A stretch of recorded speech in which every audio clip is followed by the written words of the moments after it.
Сәлем достар, қалдарыңыз қалай? Бүгін біз сіздермен ерекше өте әдемі сәнді екі жақта тюрбан тігіп үйренетін боламыз. Ол үшін бізге не қажет? Кез келген созылмалы трикотаж мата қажет. Трикотаж матаның ұзындығын, ені созылмайды. Ұзындығынан, мінекей қараңыздар, қалай жақсы созылады. Велюр матасы болсын, кез келген енді өздеріңізге ұнайтын трикотаж матасы болса болды. Біздегі бұл матаның өлшемі бұлай ұзындығы 65 см, ені 30 см. Дәл осындайдан мінекей креп шифон матасынан бізге ішіне подкладқа ұзындығы 65, ені 30 см-лік тағы бір мата керек. Бұл креп шифон ішіне подкладқа. Және де бізге осындай ұзын жолақша қажет. Бұл шетіне тігілетін болады. Қазір жұмыс барысында көретін боласыз. Бұның ұзындығы 65, ал ені 10 см. Ендігі кезекте достар, қараңыздар, қайсынан бастап тігеміз? Ең алдымен осы біздің манжетіміз болады. Манжетті бір-біріне қаратып тігесіздер. Оң бетінен, мінекей қараңыздар, сіздерге оң беті қарап тұр. Осыны ұзыннан тігіс жүргізіп шығамыз. Бір тігіс. Одан кейін креп шифонды қараңыздар, бетіне бетін қаратып, мінекей бүктеп аламыз. Және де негізгі матаны да біріне бірін қаратып, сіздерге теріс беті қарап тұр. Мінекей осы жерде тігіс жүргіземіз. Екі шетіне міне креп шифон ішкі подкладқа да осылай ұзыннан бір тігіс түсіреміз. Және де негізгі матаның өзіне де бір тігіс түсіреміз. Ал ендеше осыны тігуге барайық. Ал достар, ең алдымен негізгі матадан бастаймыз. Мінекей біріне бірі қарап тұр, бетіне беті. Түйреп алсаңыздар болады, созылып кетпес үшін. Міндетті түрде басында және соңында закрепка жасауды ұмытпаңыздар.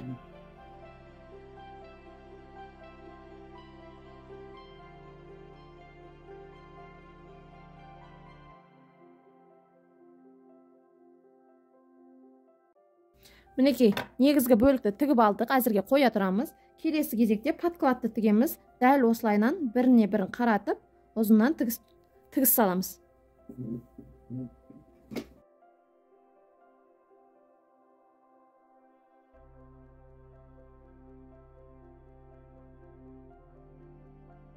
Мінекей, подкладта тігілді. Ендігі кезекте манжетті тігеміз. Манжетті бетіне, үсті беті қарап тұрады. Тек осылайынан бетінен тігеміз. Негізгі бөлігі өздеріңізге қарап тұр.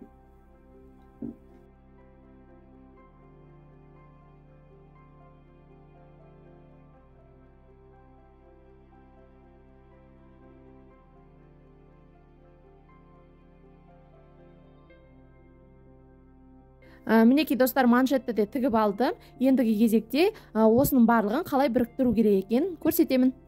Ал достар, қараңыздар, бұл бізде подклады, шеттерін тіктік. Қараңыздар, енді осы подкладтың тең ортасын тауып алуымыз қажет. Оны кішігірім осындай тілік жасап қойсаңыздар болады, немесе түйреуішпен түйреп қоясыздар. Астынан да үстінен де ортасын тауып алып белгілеп кетеміз. Әзірге подкладты қоя тұрамыз. Келесі кезекте негізгі бөлік, мінекей, негізгі бөліктінде дәл солайынан ортасын табамыз. Мінекей, астынан да дәл солайынан. Енді қараңыздар, манжеттің ортасын табуымыз керек. Ол ортаны табу сіздерге тігіс барысында жұмыс істеуге ыңғайлы болады. Мінекей.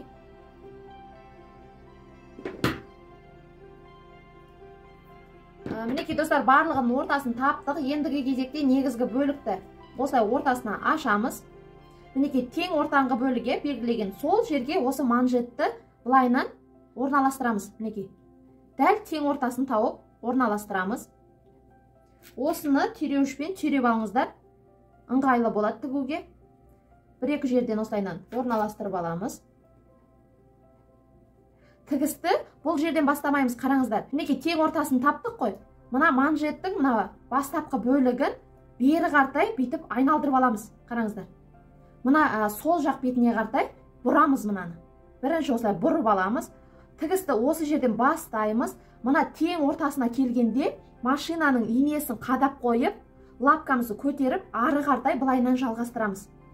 Түсінікті болады қазір егерде тігіс барысында қараңыздар. Мінекей, ұзын бойымен жатыр, мысалға былайынан айналатын болады, иә? Мінекей достар, түсінікті болсын деп қайтадан мен сіздерге көрсетейін. Мінекей, осылай айналып тігілу керек қой. Бірақ біз манжеттің мына бастапқы жағын осы жаққа қартай бұрамыз. Мен міне мынаны алып тастай тұрайын. Мінекей, ортасы осыған қартай былайынан бір бұрып, осы жерден закрепка жасап, былай қартай тігіп, машинаның инесімен осылай қадап тұрамыз да, бүйтіп көтеріп тігісті былай ары қаратай жалғастырамыз. Ал мына тең ортасы, манжеттің тең ортасы тапқан. Мына тігістегі тең ортамен дәл келу керек. Ол үшін осыны да түйреп кетіңіздер. Сіздерге дәл ортасы тең келгендей. Сосын тігін барысында мына манжетті сәл осылай тартып тігіңіздер. Өте қатты тартпаңыздар. Сәл ғана. Ақырында бұл себебі резинканың рөлін атқаратын болады. Бұл манжет жақсы ұстап тұру үшін. Ал ендеше тігін машинамызға барайық. Барлығы сол жерде түсінікті болады. Ал мінекей достар, қараңыздар.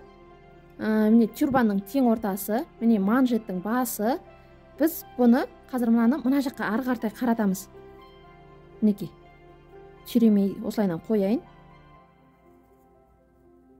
Мінекей мына манжетті былай қаратай қаратып, осы жерден тігеміз. Міндетті түрде басында соңында закрепка жасаңыздар.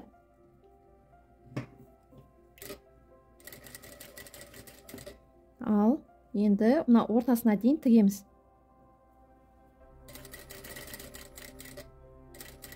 Қараңыздар, инені қададық, мінекей. Енді лапкамызды көтеріп, манжетті бер қаратай бұрамыз. Енді айналдырып тігіп шығамыз осыны.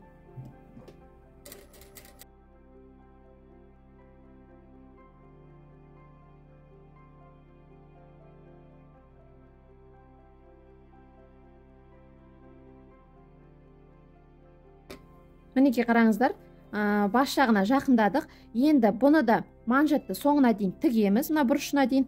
Және де екінші жағын мына қырына, бастапқы бұрылған қырына соңмен жалғап бітіреміз.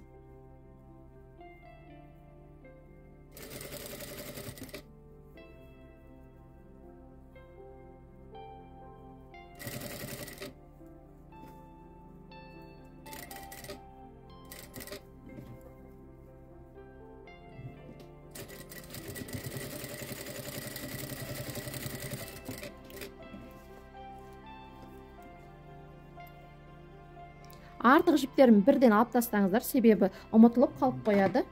Ал енді қараңыздар, мен ашып көрсетейін.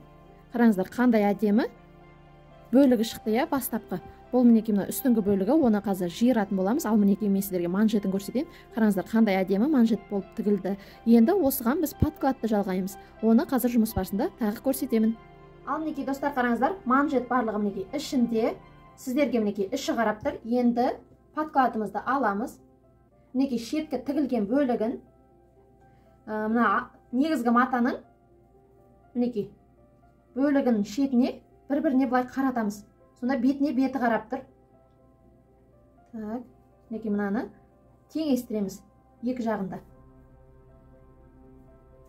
Осыны түйреуішпен қадап алыңыздар.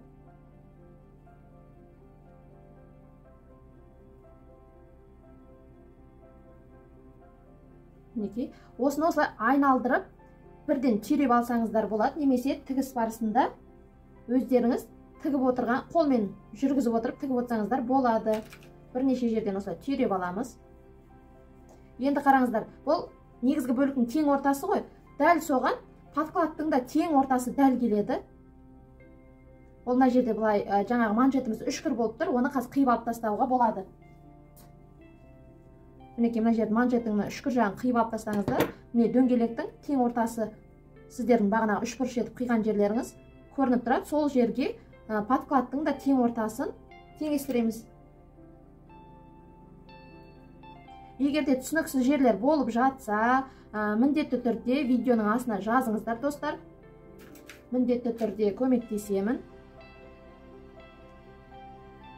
Осылайынан подкладпен негізгі бөлікті айналдырып қосып шығамыз.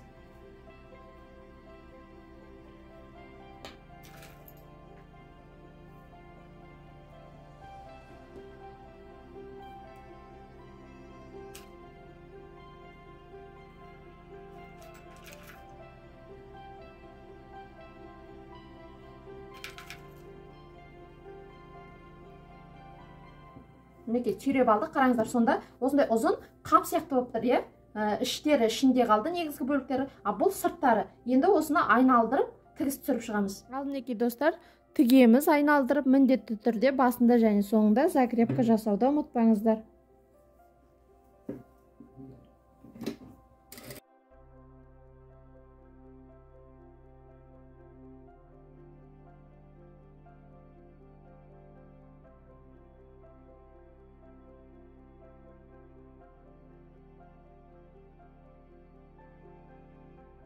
Ал мінекей достар, айналдырып тігіп алдық. Ендігі кезекте бізге подкладпен негізгі бөлікті қосу қалды. Қоспас бұрын бағанағы мінекей тіккен жеріміз бар ғой, манжет тігілген жер. Сол жерге тігіске жеткізбей тілік жасаңыздар. Себебі қайырылған кезде сәл түзу тұру үшін, складкалар болмас үшін. Мына жерге сәл тіліктер жасап алыңыздар. Тігіске жеткізбейміз.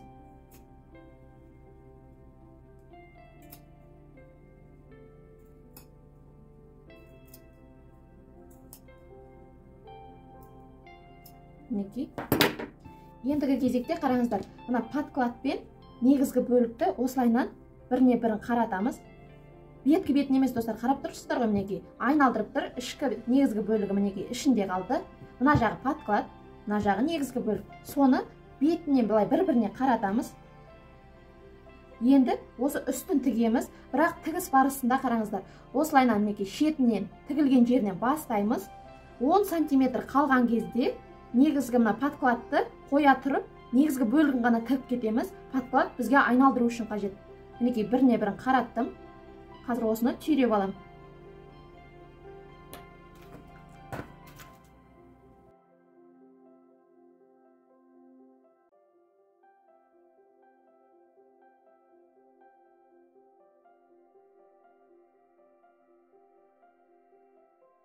Мінекей қадап алдым, енді тігімге барайық. Ал достар, тігеміз, тігісті қараңыздар. Мінекей мына шеткі тігістерінің басынан бастаймыз, сол жерден біріктіреміз. Міндетті түрде закрепка жасаймыз.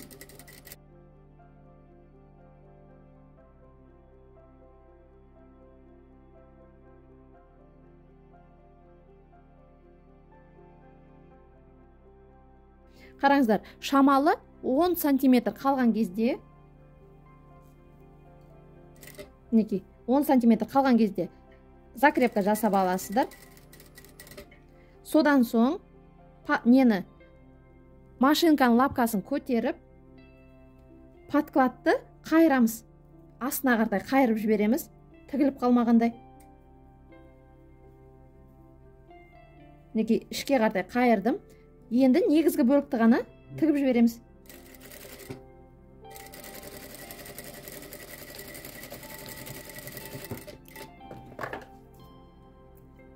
Ал мінекей болдық.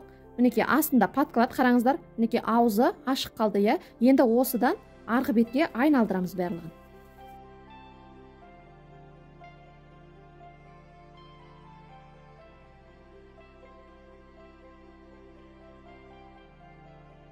Мінекей айналдырып алдық. Негізгі бөлік мінекей. Егер бүйтіп айналдырсақ, міне подклад ішінде қалады, я. А енді бізге жаңағы қалдырып кеткен подкладымыздың бұрышын тігуіміз керек. Қолмен көрсетпейтін тігіспен тіксеңіздер де болады, немесе осыны сәл ішке қайырып, осы жерден 1 миллиметр етіп тігіс түсіріп шықсаңыздар болады. Сонда өте сапалы, аккуратно өңделеді подклады да, негізгі бөлігі де.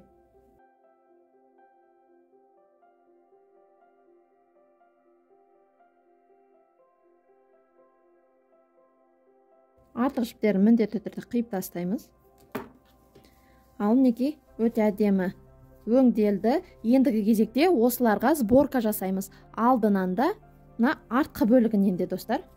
Оны қалай жасаймыз, қазір көрсетемін. Ал мінекей достар, қараңыздар, жақсылап тігіп алдық. Бұл алдыңғы бөлігі. Ең алдымен артқы бөлігінен бастаймыз. Ең алдымен осыған біз сборка жасауымыз керек. Ол үшін подкладтың бұрышынан инемен жіпті алып, осы жерден түйнек жасап аламыз.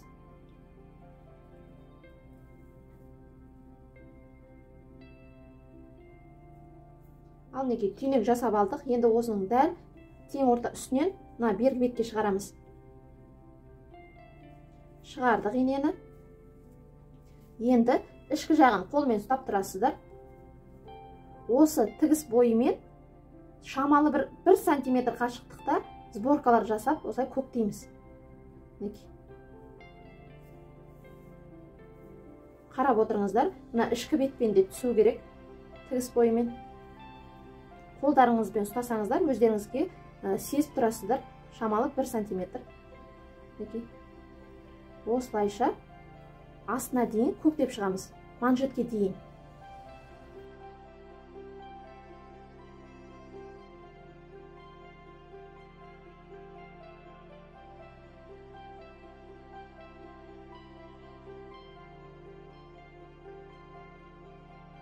Ал мінекей достар, қараңыздар, астына дейін келдік. Инем қазір астында. Енді осы жіпті сәл тартамыз. Сборка жинап.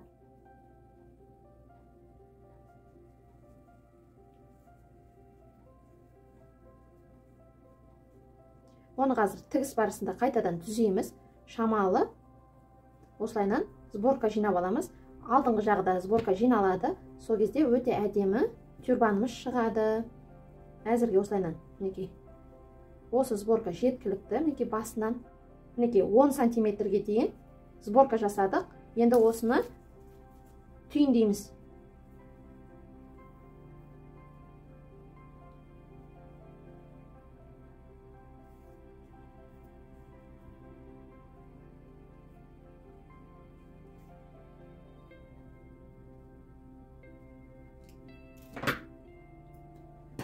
Ал енді осы сборка жасағанымызды тігін машинасымен де бір тігіп шығамыз.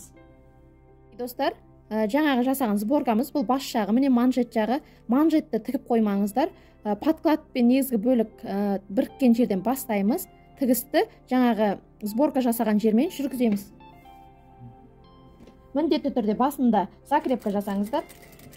Содан кейін мынаны қолмен достар сборканы әдемілеп өздеріңізге қартай жатқызып отырыңыздар. Қараңыздар. Сборкалар қазір әртүрлі болып жатыр ғой.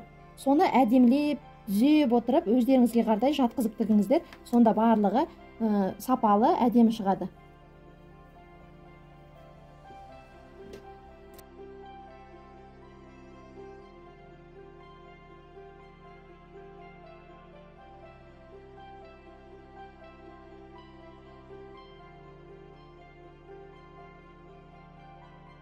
Ал міне достар, қараңыздар, артқы жағын тігіп алдық. Артқы жағын мінекей тігіс түсірді.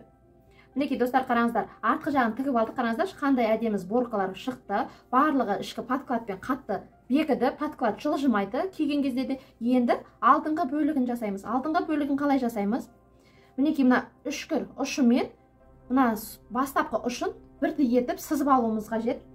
Немесе көзбен де істесеңіздер болады, немесе түйреп алсаңыздар болады. Өз ыңғайларыңызға қарай жасайсыздар. Ең алдымен басында түйреп алайық. Подкладпен негізгі бөлікті, мінекей. Ұшына ұшын қойып,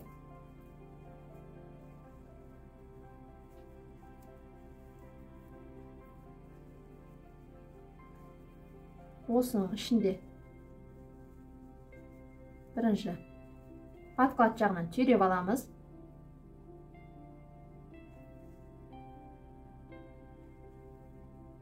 Арғы бетке шығарамыз. Ал енді міне тең ортасын табуымыз қажет. Қараңыздар. Мінекей ұшы. Енді осы ұшымен маталарыңызда сызып алыңыздар.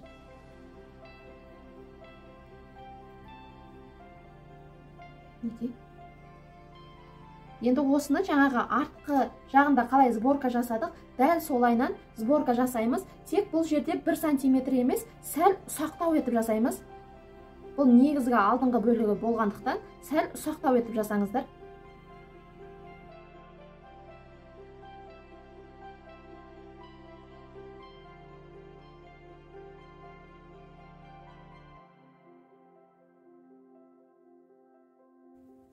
Тартамыз.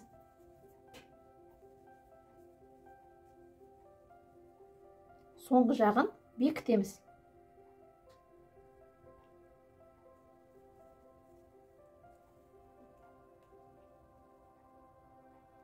Енді осыны дәл солайынан сборкамызды барлығын әдемілі етіп, тігін машинасында тігіп шығамыз. Ал мінекей достар, бастапқы манжет жағынан кіргіземіз. Міндетті түрде басында, соңында закрепка жасаймыз. Енді осы складкаларды әдемілеп келтіреміз қолмен.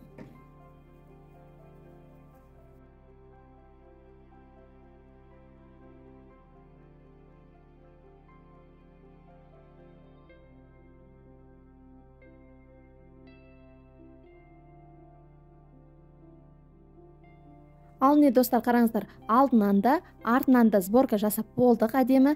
Ендігі кезекте қараңыздар, мына манжетімізді түзу ұстап, мінекей қай жері жиырылып қалмағандай былайынан түзу ұстап түйреп аламыз.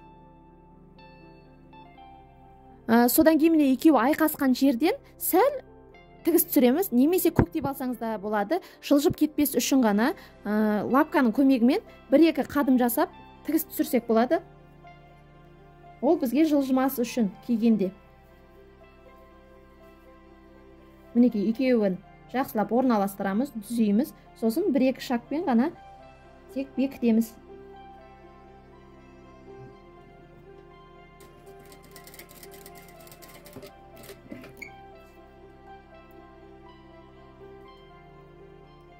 Артық жіптерін алып тастаймыз.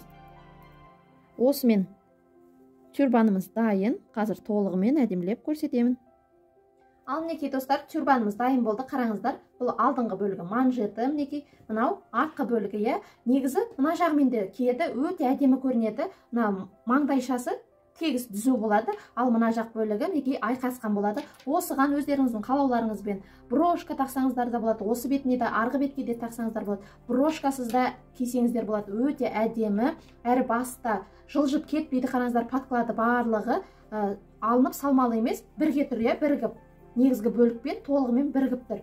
Сондықтан да өте сапалы жұмыс. Сіздерге ұнап жатса лайк басып, комментарий жазуды ұмытпаңыздар. Келесі сабақта кездескенше сіздермен бірге болған өнерлі ана.